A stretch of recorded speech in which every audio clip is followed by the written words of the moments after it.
Ибн Таймияны Шейхул Ислам деген ғалымдар көп дейді. Онда неге кейбіреулер оның ұстанымдарын, көзқарастарын теріске шығарып отыр? Я, шынымен де Ибн Таймияны Шейхул Ислам деп қабылдаған ғалымдар болды. Шамамен 80-нен астам ғалым оны Шейхул Ислам деп айтқаны белгілі. Бірақ мәселе оның атағында емес. Негізгі мәселе, сол ғалымдар өз еңбектерінде Ибн Таймияның көзқарастарын қабылдады ма, әлде сынады ма? Соған назар аударуымыз керек. Мысалы, Ибн Хаджар ал-Асқалани Ибн Таймияны Шейхул Ислам деп атағанымен, өз еңбектерінде оның жеке пікірлерін, ұстанымдарын әхлі сүннаттың ұстанымына, жолына қайшы деп таныған.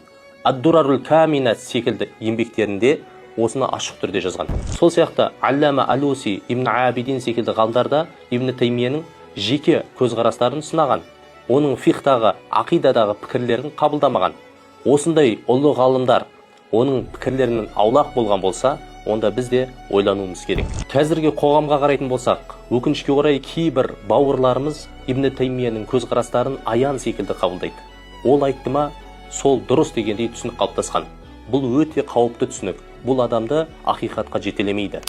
Шындық кімде болса, соның артынан еру біздің басты міндетіміз.